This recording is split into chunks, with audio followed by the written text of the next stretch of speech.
The Grand Sterling Hotel, Manhattan. Evening.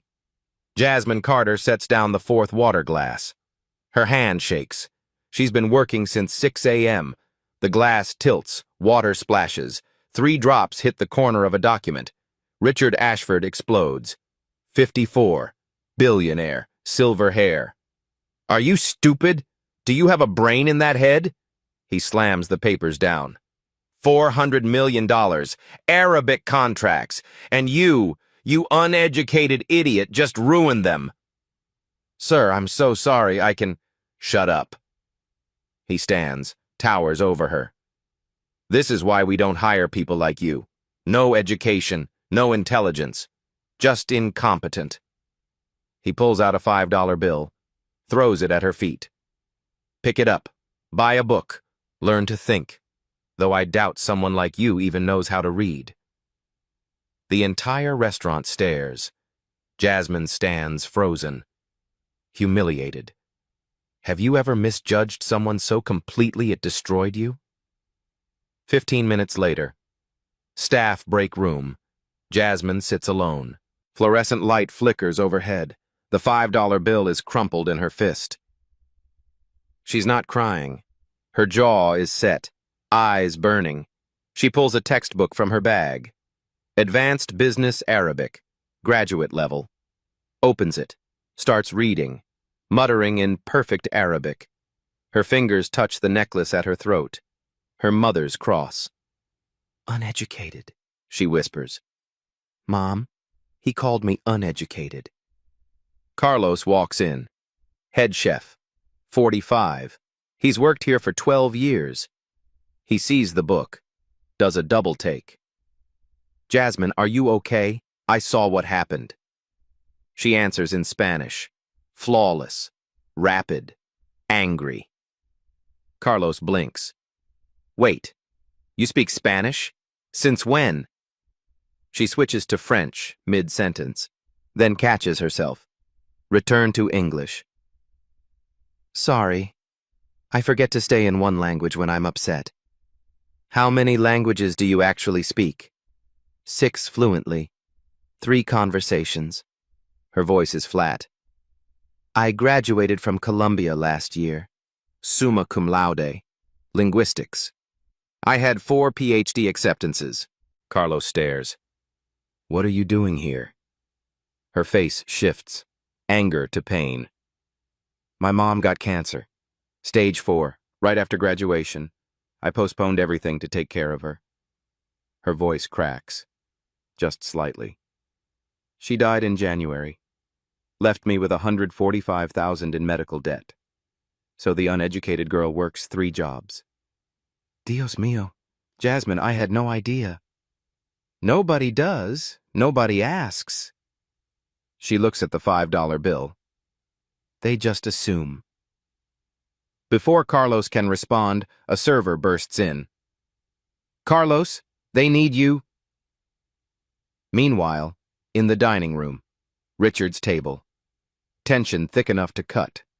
Omar Al-Rahman, Dubai CEO, 50s, on his phone, speaking rapid Arabic, frustrated. Richard tries Google Translate, failing. Patricia Wong, his attorney, 40s, looking stressed. Omar hangs up. My translator has COVID, can't come. My flight leaves in 4 hours. Can't we use an app or... Richard, this is $400 million, 3 languages. We need professional translation, not guessing. Mr. Park speaks Korean, frustrated tone. What did he say? I don't speak Korean, that's the problem. Richard checks his watch. 4 hours. If this deal dies tonight, it's over. He glances toward the kitchen, still angry at Jasmine. Meanwhile, Michael Brennan, restaurant manager, 52, walking past the break room.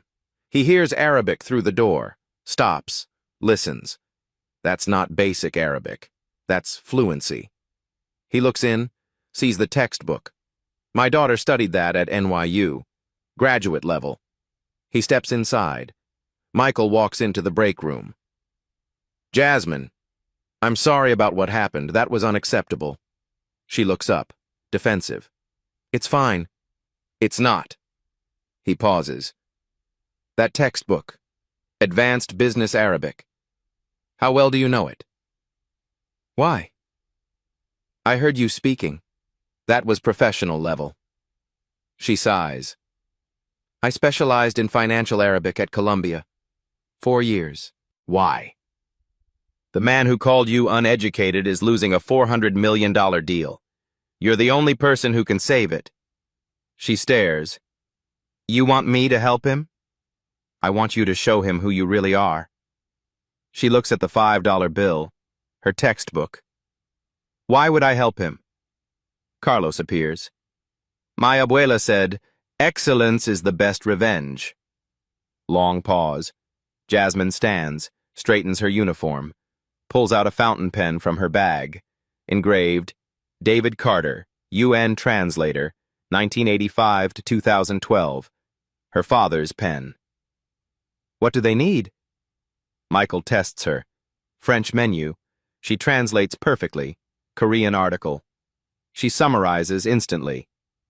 Can you handle the pressure? Powerful people. They'll test you. My thesis defense was 5 professors trying to prove I didn't deserve my degree. I can handle pressure. She walks. Each step is deliberate. Shoes clicking. Background noise quiets. Other servers watch. Carlos whispers, You don't have to. Yes, I do. For everyone called uneducated because of their job. Table 12. Richard argues with Omar. Papers everywhere. Google Translate failing. Michael interrupts. Mr. Ashford, my apologies. Richard doesn't look up. Not now, unless you found a translator. I have. He reveals Jasmine. Richard looks up, laughs, sharp, dismissive. Her? This is a multi-million-dollar business. Not for uneducated waitstaff. We need professionals. Jasmine ignores him, speaks to Omar. Perfect Arabic, Gulf dialect, formal. The room freezes. Omar's phone drops, eyes widened. He responds in Arabic, testing her. She answers seamlessly. Columbia, 4 years, financial Arabic specialist. Omar's shock transforms to respect. Richard sputters. She memorized phrases. Jasmine switches to Korean. Address Mr. Park. Mr. Park straightens, shocked. He tests her in Korean. She answers flawlessly. Linguistics major, Korean Arabic specialty. Ms. Kim whispers to Mr. Park. She's real. Omar speaks English. Business Arabic requires complex finance understanding. Sharia law. Legal precision. Slides over a document. Dense Arabic. Translate this. Jasmine scans 15 seconds. Begins translating. Musharaka framework. Profit sharing. Western equivalents. Performance guarantees. Milestone payments. Flawless. Patricia checks her phone. Translation apps. Her Yale notes. Goes pale. Whispers to Richard. She's perfect. Better than our firm. Richard's face cycles through emotions. Disbelief. Anger. Anyone can memorize. Omar cuts him off. Firm. This woman just explained Islamic finance better than my legal team. She understands language and culture. Gestures to empty chairs. Please sit, Ms. Carter. Jasmine Carter. Ms. Carter. Sit. She sits at the table, not serving, sitting. Richard was forced to stay seated. Diners watch, phones out, servers whisper. Michael watches, proud. Jasmine reads a Korean section, explains to Omar in Arabic. Timeline misunderstanding clarified. Phased implementation, not delay. Confirmed with Mr. Park in Korean. He nods vigorously. Yes, exactly. Omar and Mr. Park understand each other. First agreement in hours. Richard sits back, arms crossed, jaw tight. Omar leans forward. Excellent, Ms. Carter. But hours of work remain. Complex negotiation. Arabic and Korean simultaneously. Can you handle sustained interpretation? Jasmine checks her watch. 9 p.m. Second job at 10. Looks at contracts. At Richard. Hoping she'll quit. She meets his eyes. Yes, Mr. Al-Rahman. I can handle it. The uneducated waitress can handle it just fine. Richard flinches. Omar frowns at Richard. Power has shifted. Jasmine Carter wasn't always a waitress. Her father, David Carter, was a UN translator. He worked in conflict zones across the Middle East and Africa. In 2012, when Jasmine was 10, he was killed in Syria while translating ceasefire negotiations. A shell hit the compound. He left her his library, books in 23 languages, audio recordings, journals, and one video message she still watches on her phone. Language is freedom, baby girl. Every language you learn opens a door no one can close. No matter what happens, no one can ever make you uneducated. She inherited his gift. Started learning Arabic at 6 to talk to his colleagues. By 12, she was fluent in 4 languages. By 16, she spoke 6. Languages kept her connected to him. She was brilliant. Skipped 2 grades. Got a full scholarship to Columbia at 16. Graduated summa cum laude at 20. Perfect GPA. Linguistics major specializing in Arabic and Korean. 4 PhD programs accepted her with full funding. Columbia, Georgetown, Yale, Stanford. She chose Columbia to stay close to her mother. Then everything changed. 1 week after graduation in May 2024, her mother Sarah was diagnosed with stage 4 ovarian cancer. Sarah had raised Jasmine alone on a librarian's salary. No other family, just the 2 of them. Jasmine deferred all 4 PhD acceptances, became her mother's full-time caregiver. Insurance covered basic treatment, but experimental therapies and hospice came out of pocket. 8 months later, on January 15, 2025, her mother died. The medical bills totaled $145,000. Now, Jasmine works 3 jobs. A dinner from 6 to 11 a.m. This restaurant is from 4 to 11 p.m. Freelance translation on weekends. Total income about $4,400 a month before taxes. Rent costs $1,200. Minimum debt payments take $800. Food is $150 monthly. That $5 bill Richard threw? Her weekly food budget. She sleeps 4 hours a night. Studies during breaks to keep her language skills sharp. She's applied to 47 professional translation jobs in 11 months. 47 rejections. Too young. Overqualified. Resume gap.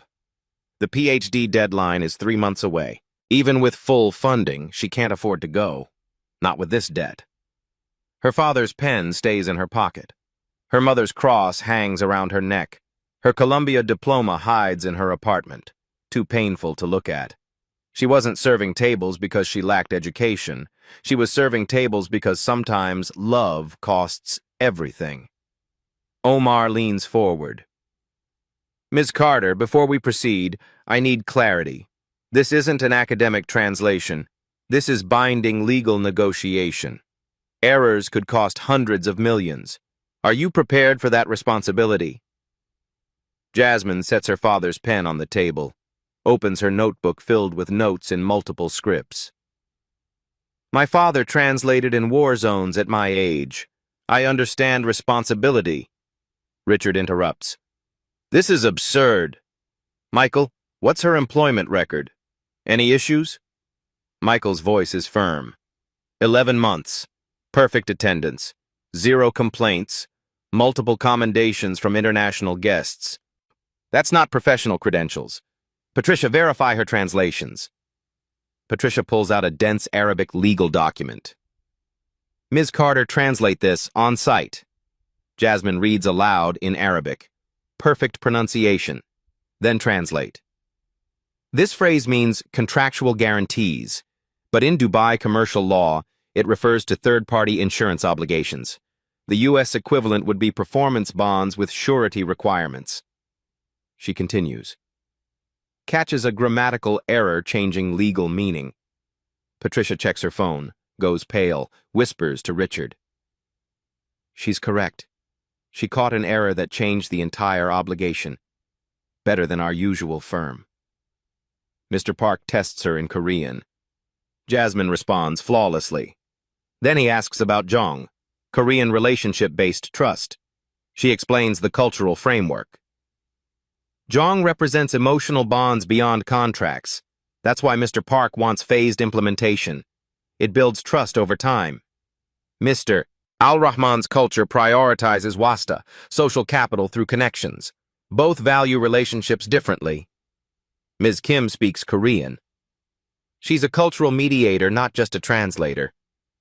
The real work begins. First problem, equity confusion. Omar wants 40%. Richard offers 25%. Both use different cultural frameworks for partnership.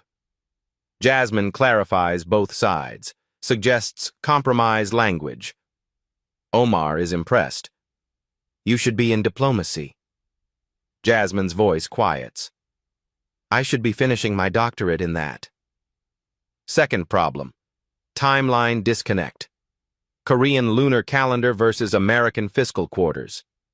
Jasmine creates a synchronized timeline, explains cultural reasoning, translates to equivalence, both understand. Ms. Kim nods. Finally, someone understands. 3 issues resolved in 20 minutes. Papers being signed. Progress is happening. Richard watches. Can't deny her effectiveness. But Jasmine's hand cramps. She's worked 15 hours. Shakes out her fingers, sips water. Touches her mother's necklace. Server David speaks up. Mr. Ashford, I've worked with Jasmine for a year. She's helped me with Portuguese, Mandarin, and Russian guests. I thought she was being nice. I never asked about her story. I'm sorry. Other servers nod. They never asked either. Omar notices her exhaustion. When did your shift begin? 6 this morning? Different job? 15 hours? And you have another shift?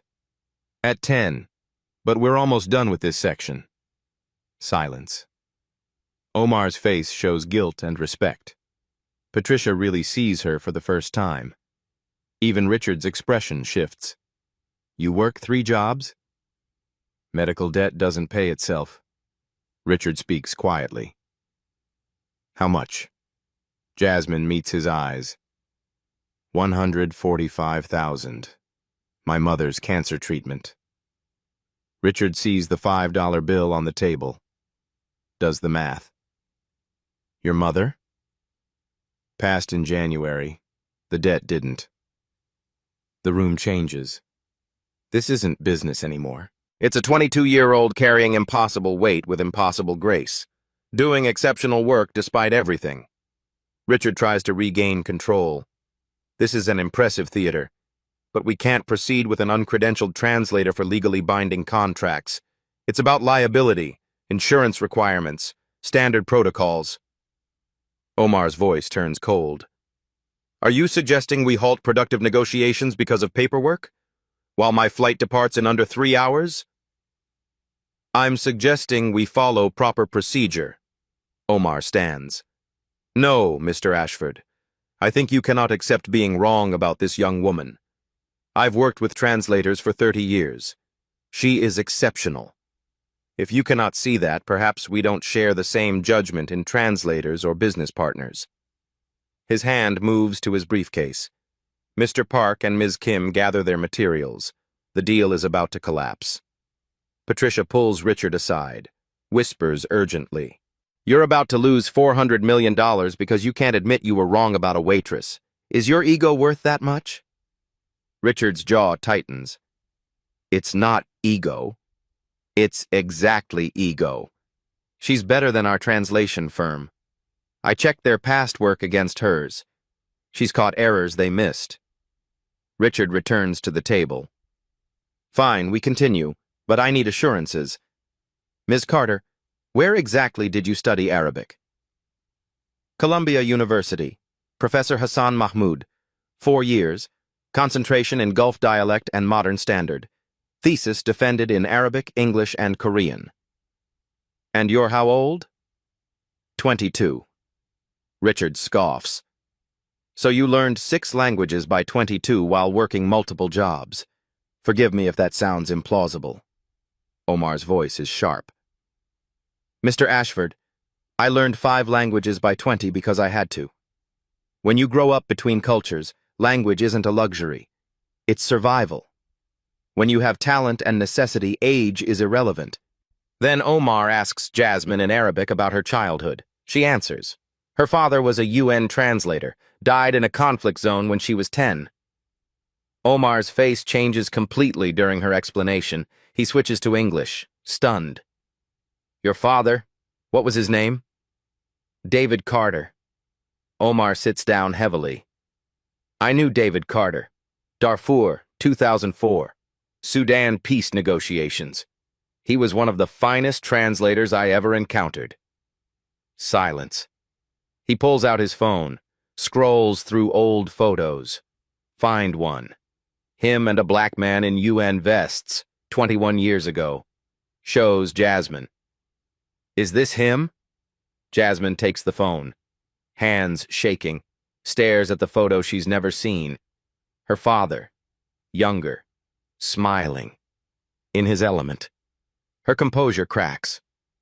I was 10 when he died. I've tried to finish what he started. Omar's voice is gentle. He would be very proud of you. He sends her the photo. Mr. Park quietly slides Korean rice candy across the table. My grandmother gives these before important meetings, for clarity and luck, Ms. Kim adds. She also says to judge people by character, not circumstances. Pointed look at Richard. Richard sits alone in his resistance now. Everyone aligned with Jasmine. He sees the photo exchange, the candy, the respect, Omar's emotion, Mr. Park's kindness. For the first time, he looks uncertain. David the server steps forward.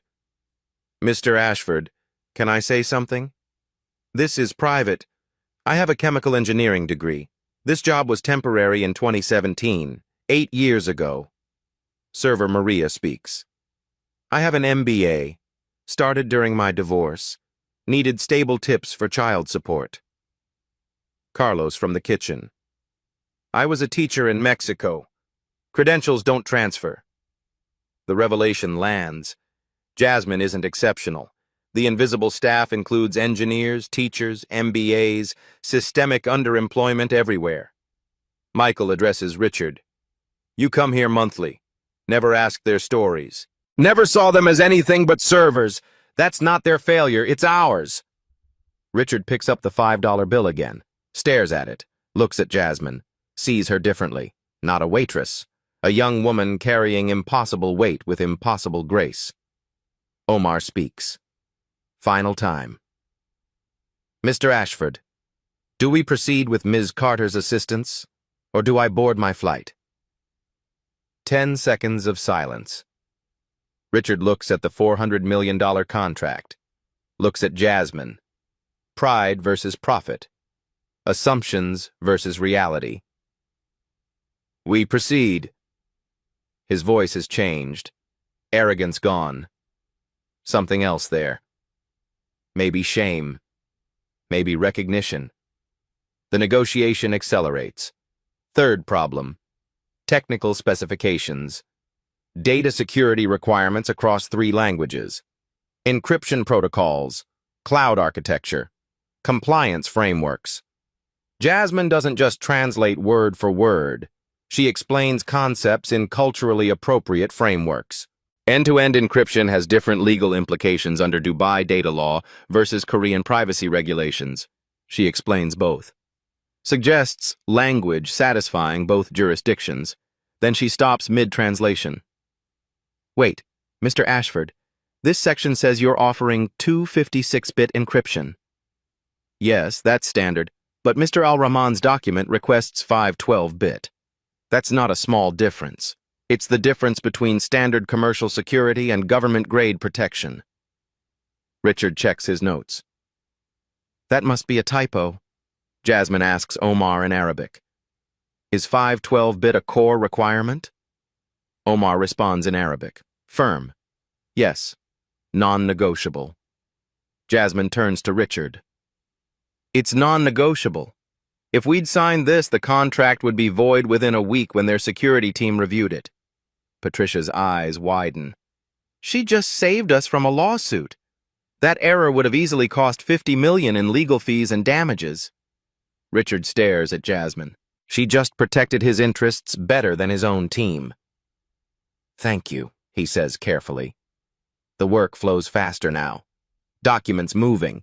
Jasmine translating between 3 languages fluidly, catching nuances, preventing misunderstandings, suggesting compromise language, not just translating, actively negotiating.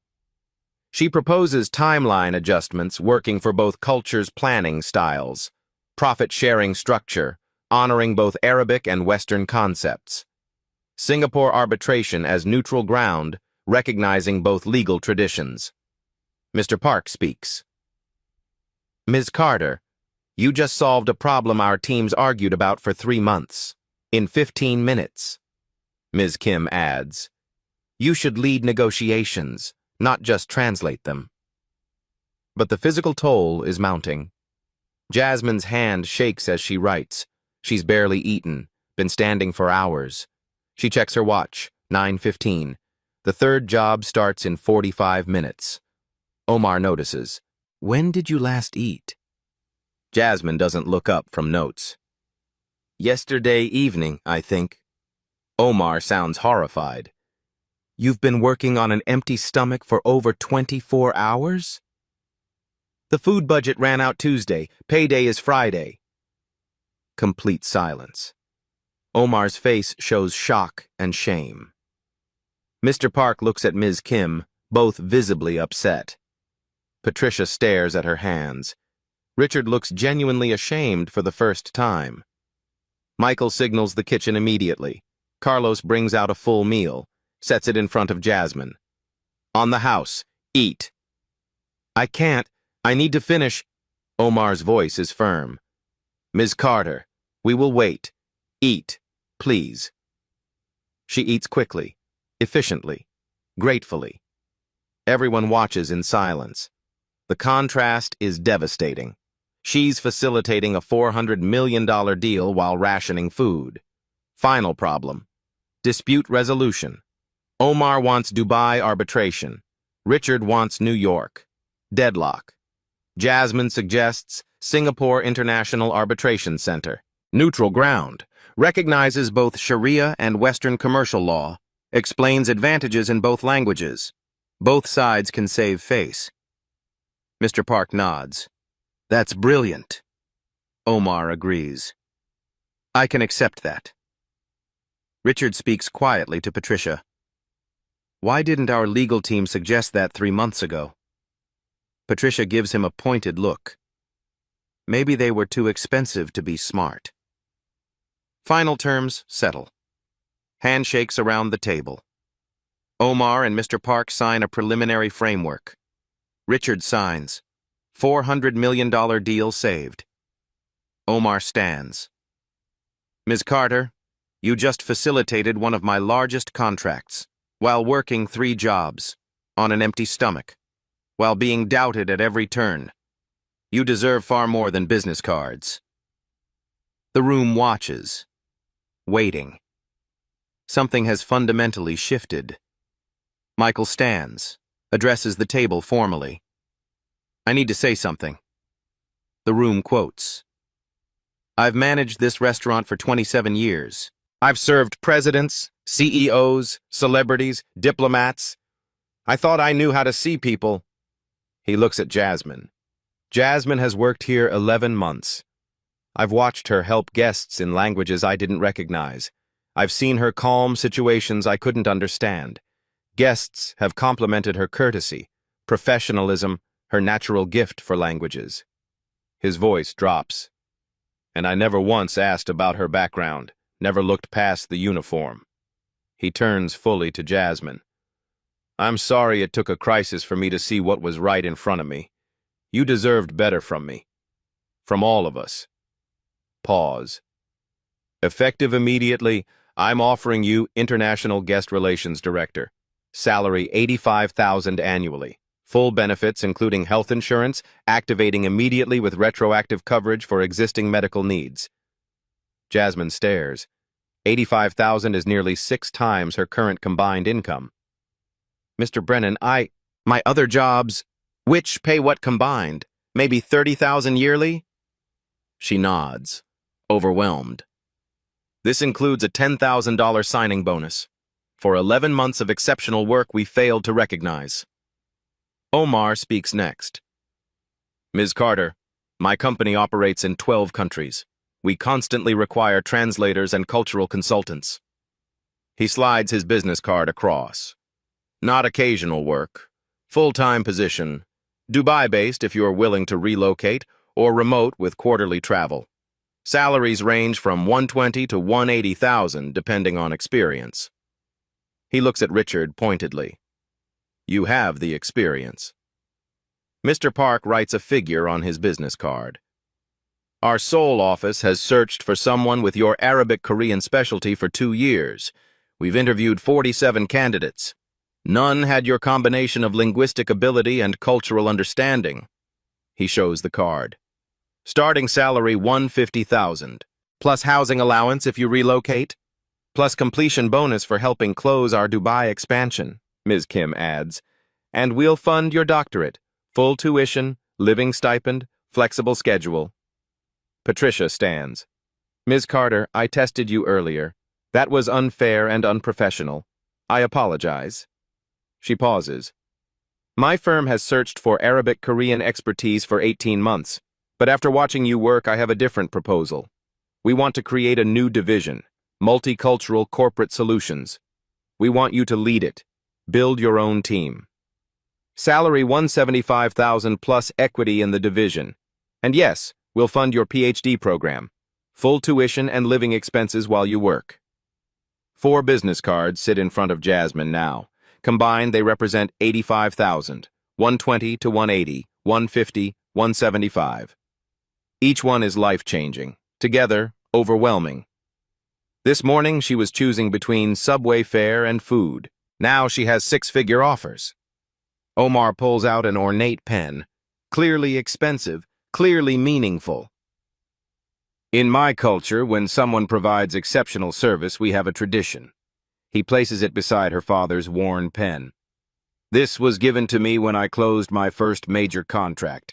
I've carried it for 21 years, used it to sign agreements worth billions.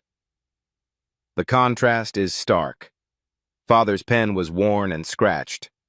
Omar's pristine and ornate. Both symbols are the same thing. Language opening doors. I'd like you to have it. Use it when you sign your next chapter. Jasmine's hands shake, staring at the cards, the pens, unable to process. Richard has been silent through all of this, watching the cards pile up, watching the respect pour toward Jasmine. His face shows complex emotions. Then he stands. Omar speaks to Jasmine privately, in Arabic, quiet. He tells her about her father, Darfur, 2004. Peace negotiations. 3 factions, none trusting each other. Her father translated 16-hour sessions. Never an error, never bias. Saved those talks 3 times with precision. Jasmine's voice breaks in Arabic. He died before I understood what he did. I was so young. He died doing what mattered. Language is power. Your father wielded it with integrity.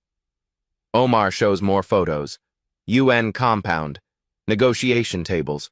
Her father is working. I have 40 photos from those months. I'll send them all. Tears flow. First time she's broken down. These are pieces of her father she never had. He died before I could tell him I wanted to follow his path. I was 10.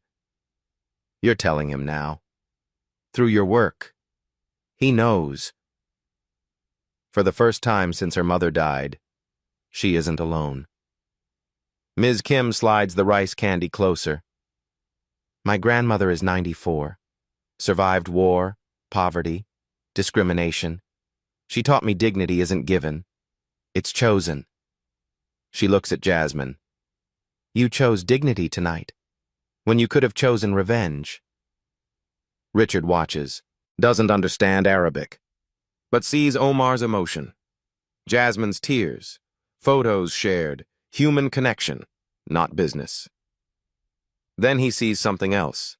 Jasmine wipes her eyes, straightens, checks her watch. 9:45. Thank you for these, for telling me about him.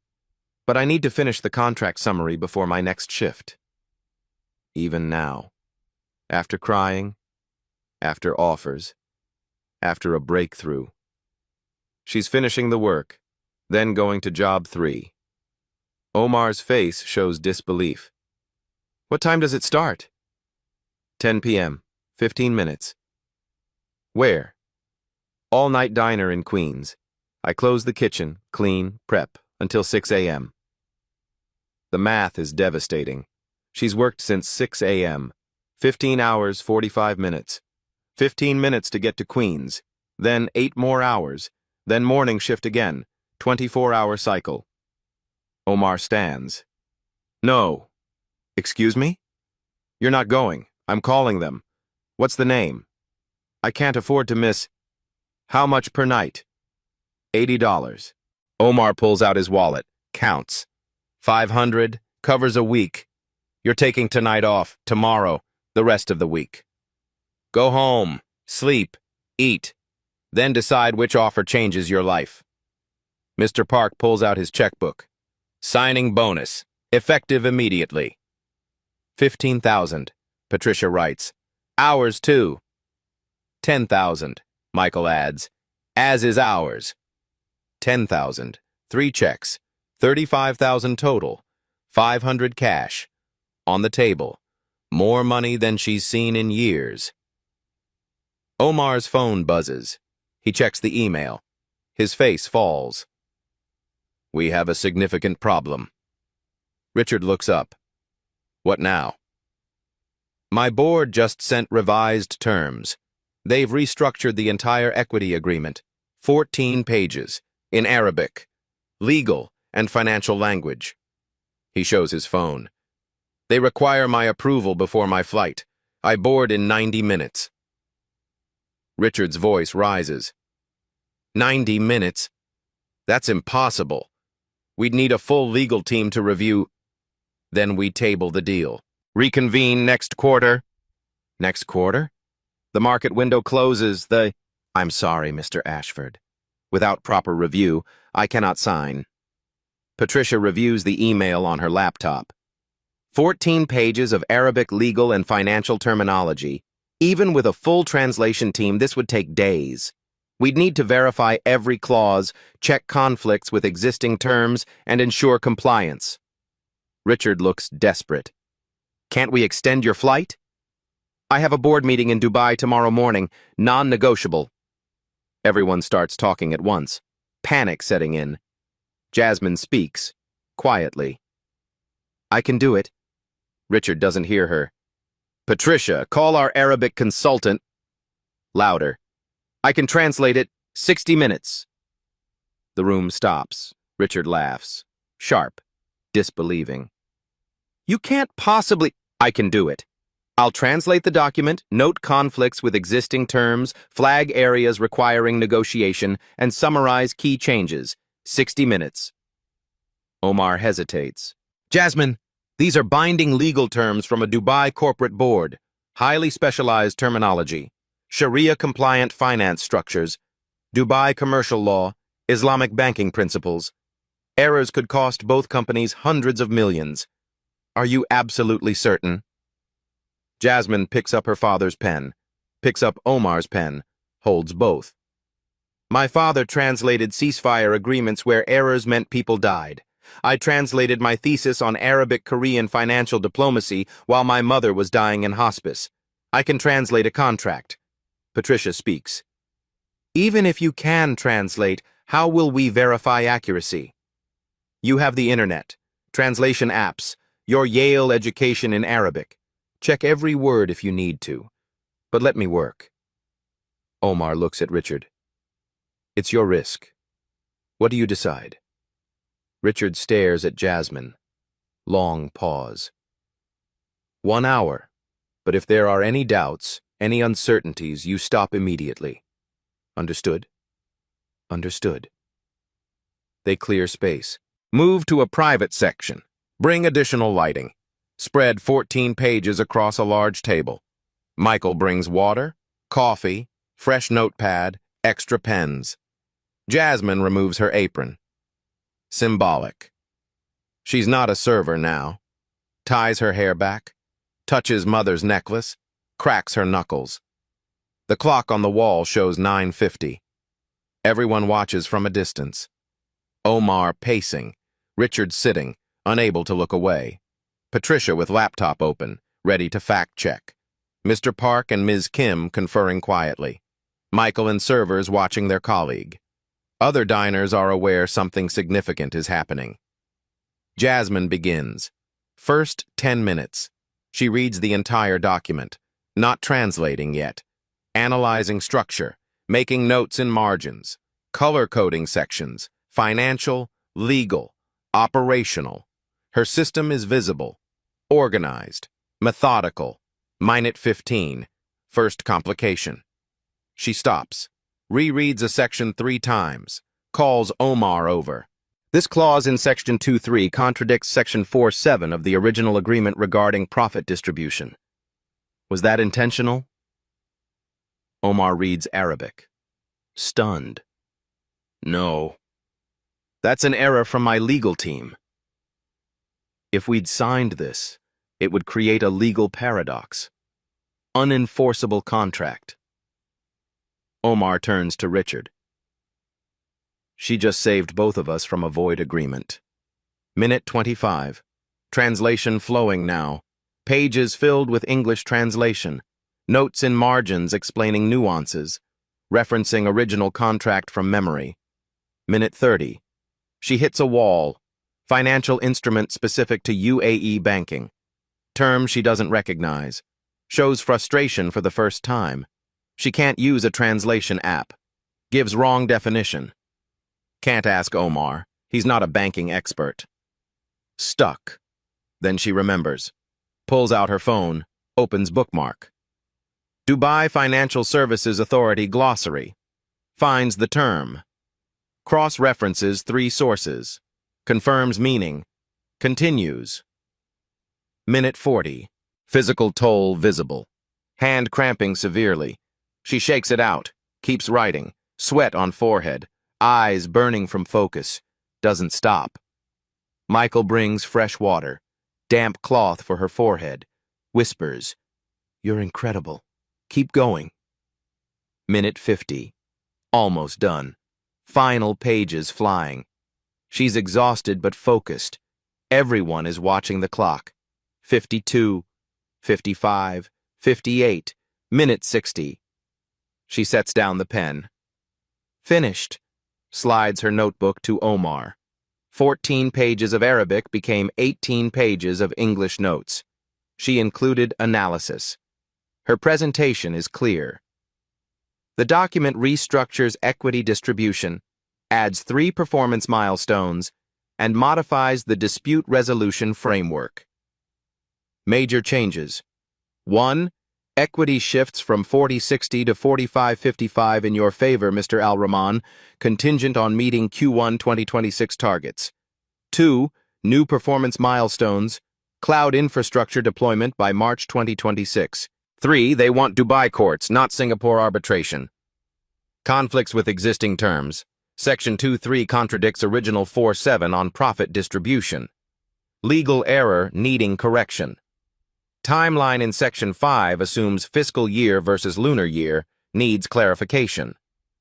3 technical terms have multiple interpretations depending on UAE law or international standards. I've noted all 3 for each. Recommendations. Accept equity adjustment, it's conditional and fair. Negotiate timeline to hybrid calendar system. Reject Dubai courts, counter with Singapore to maintain original agreement integrity. Omar reads through. compared to the Arabic original page by page, checks legal interpretations, reviews conflict identifications. His face shows growing astonishment. This isn't just a translation, this is legal analysis. This is what I pay corporate counsel $800 per hour to do. Patricia fact-checks, runs sections through translation software, checks legal terms against databases, verifies Sharia finance terminology. Every check confirms Jasmine is right. Patricia speaks to Richard, stunned. She's perfect. Every translation is accurate, but more, her analysis is sophisticated. The conflict she caught in 2-3?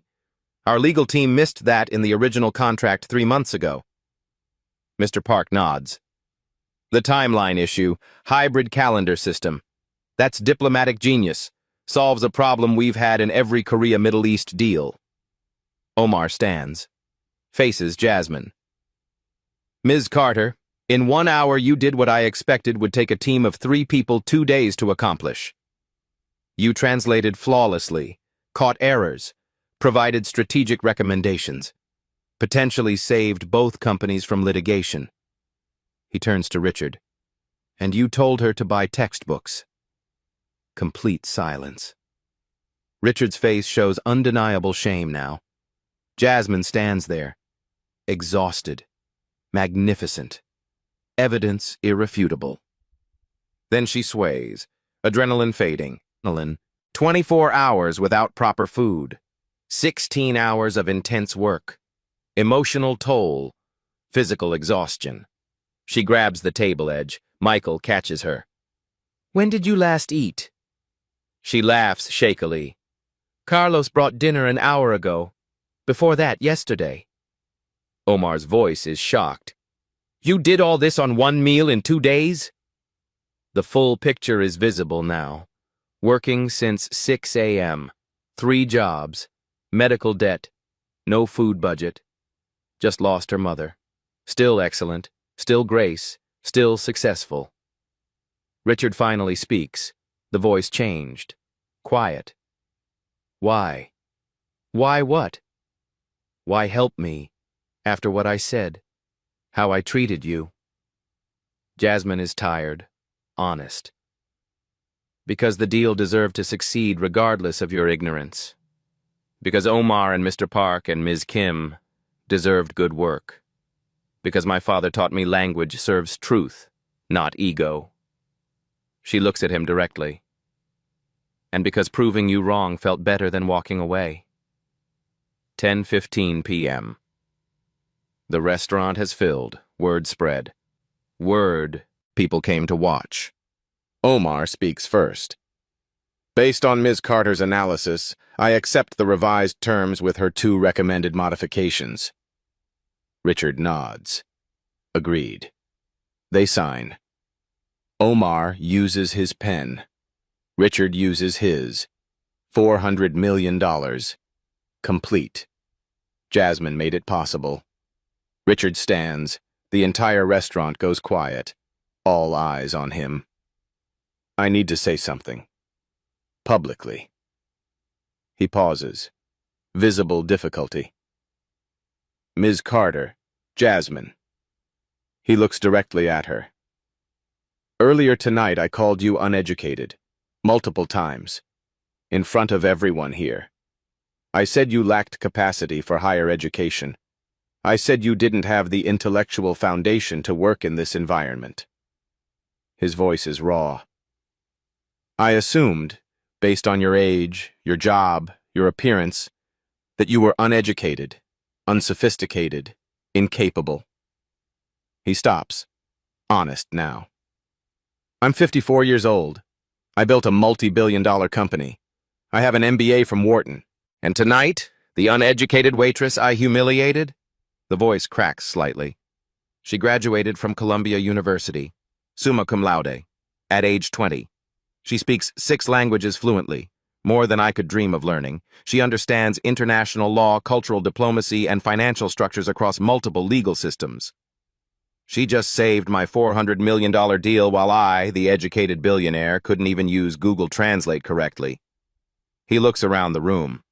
She is one of the most educated, accomplished, brilliant people I have ever encountered, and I was too blinded by prejudice to see it. Pause. The hard truth is coming. I told her to buy textbooks. She's already mastered material I couldn't understand. I told her to learn something. She's forgotten more than I've ever known about linguistics and international relations. I called her uneducated because she was serving my table. But the truth? Long pause. Painful. I'm the uneducated one, because I never learned the most important lesson. Never judge someone's worth by their job, their age, or their circumstances.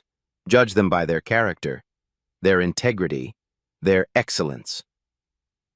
And by those measures, Jasmine Carter is more educated than I'll ever be. He picks up the $5 bill, still on the table, holds it up so everyone can see. I gave her this, $5. Told her to buy an education. His voice thick with shame. Her weekly food budget is $5. She's $145,000 in debt from her mother's cancer treatment.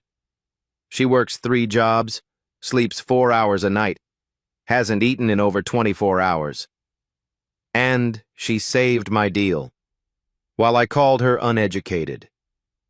He folds the bill carefully. I'm keeping this, framing it, putting it in my office where I'll see it every day, as a reminder of the most expensive and most shameful assumption I've ever made.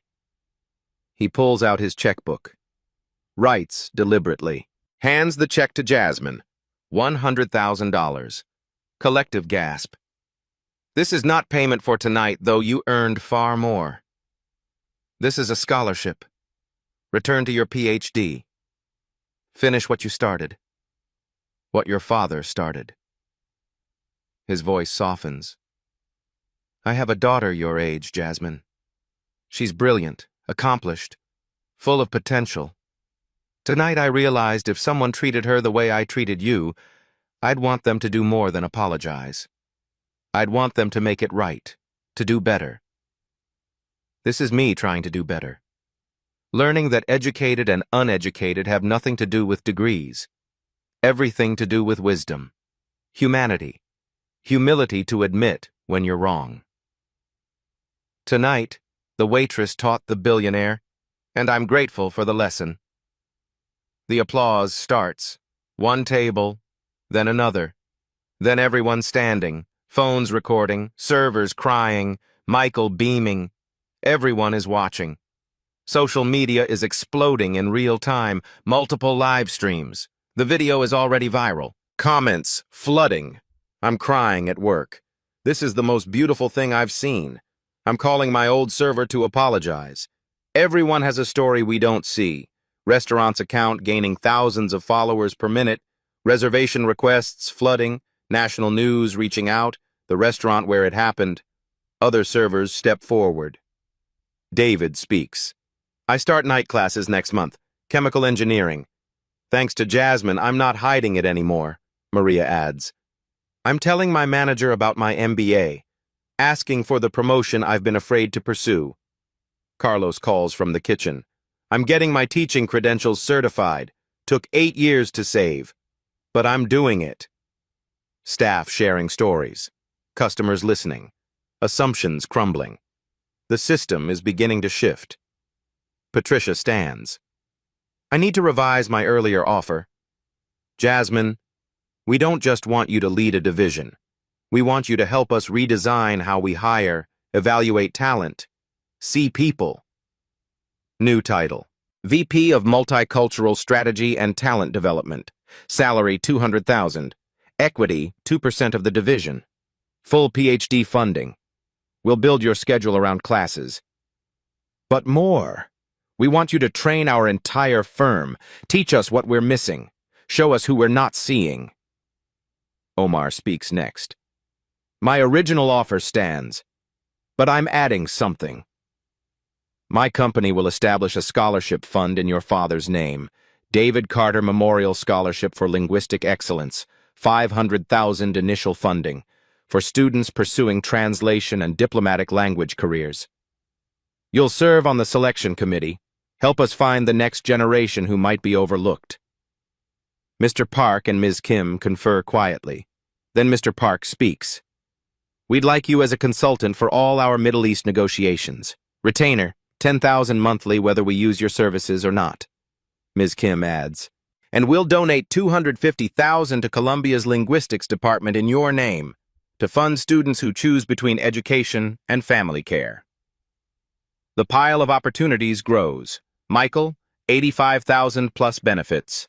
Omar, $120 to $180 plus scholarship fund. Mr. Park, $150 plus retainer plus doctorate funding. Patricia, $200,000 plus equity plus training role. Richard, $100,000 scholarship, plus Omar's historic pen. Business cards from 4 companies. Media attention. Platform to advocate. Chance to change the system. Jasmine picks up both pens. Her father's worn fountain pen. Omar's ornate gift. Holds them both. She speaks to the room. My father died translating for peace. My mother died fighting for life. They both taught me the same thing. Excellence doesn't need permission. Dignity doesn't wait for recognition. Worth exists whether or not anyone acknowledges it. Tonight you all saw me. But tomorrow, look around. See the people serving your coffee, parking your cars, cleaning your offices. Ask them their stories. You might find an engineer, a teacher, a poet, a scientist, or you might just remind someone they're human. That's worth more than any job title. Standing ovation, genuine, sustained. Phones recording. People are crying, Jasmine crying, the moment crystallizing. Then she sits, exhausted, overwhelmed, changed, but still herself. Omar hands her his phone. I sent you all 40 photos of your father, but there's one more thing. He pulls up a video file. From the Darfur negotiations, UN archive footage. It's her father, translating, in action. She's never seen a video of him working, just photos. Jasmine watches. Her father's voice. She'd almost forgotten it. She was so young. His intensity, precision, dedication. Her face shows grief and pride and love. Omar speaks softly. You sound like him when you translate. The same rhythm, the same integrity. The legacy is complete. From father to daughter, from invisibility to recognition, from service to leadership. Full circle. 30 days later. December 2025. Jasmine's new life. She accepted Patricia's VP position, $200,000 plus equity, leading multicultural strategy division, part-time while enrolled at Columbia PhD program, full funding from Patricia's firm, quit both other jobs, the diner, the freelance work, her office now, corner office, floor-to-ceiling windows, name on door, Dr. Jasmine Carter, candidate, VP Multicultural Strategy, on her desk, father's worn pen for daily use, Omar's ornate pen for special occasions, $5 bill in small frame, photo of her parents, rice candy wrapper from Ms. Kim, medical debt status, was $145,000, now $8,000, paying the final installment next month. Will be debt-free by January 2026. She used Richard's scholarship, signing bonuses, first paychecks, her team. 4 people have been hired so far. David, former server, now cultural consultant. Former Uber driver with a linguistics PhD. Retired diplomat part-time. Building more. Michael's restaurant transformed. Hidden Talents Initiative launched. Every employee is invited to share education, skills, backgrounds. They found 2 servers with master's degrees. 1 chef with a law degree working on U.S. certification. Dishwasher who's a published poet. Bartender who's a certified accountant. Restructured operations. New role, cultural liaison. Pays $55,000, full benefits. Maria was promoted to operations manager with her MBA. Carlos developed an international menu based on his teaching background. New hiring philosophy. We look for talent first, then teach service. Good people can learn to carry plates. You can't teach excellence. Restaurant impact.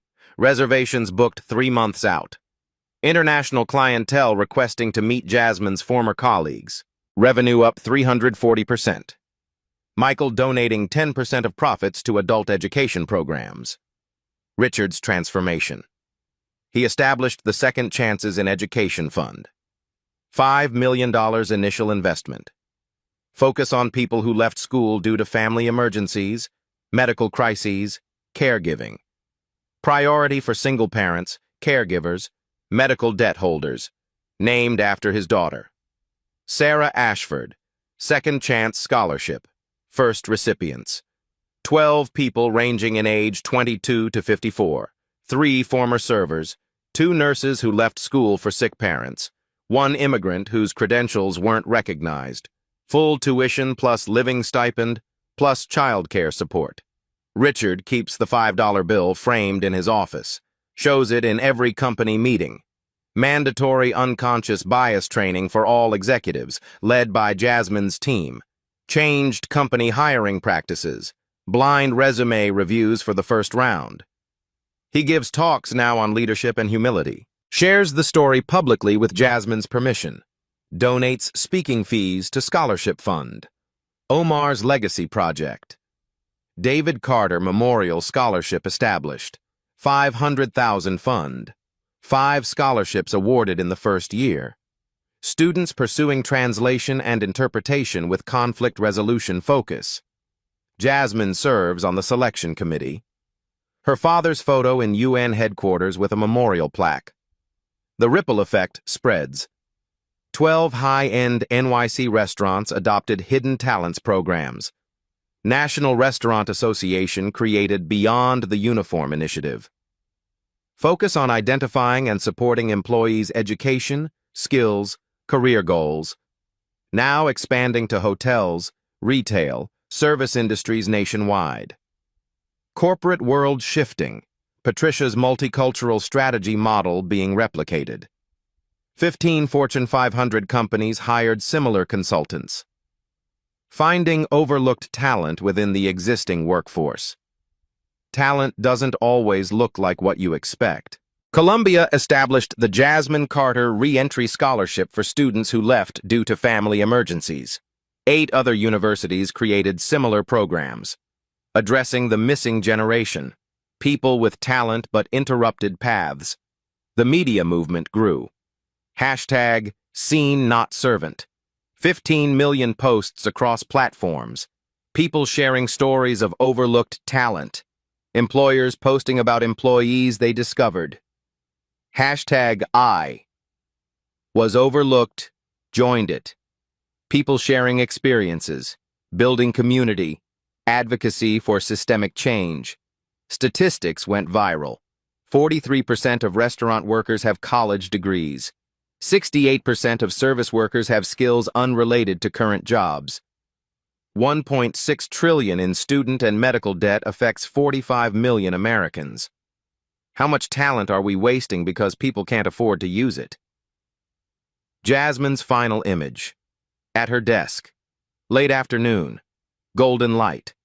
Reviewing applications for her team. Behind her. Team meeting in progress. Diverse, engaged, thriving. On her screen. Email from Columbia. PhD dissertation proposal approved. Title: Linguistic Bridges in Post-Conflict Economic Development. A study of Arabic-Korean trade negotiations. She picks up Omar's pen, signs the approval form, sends an email to her father's old UN colleagues.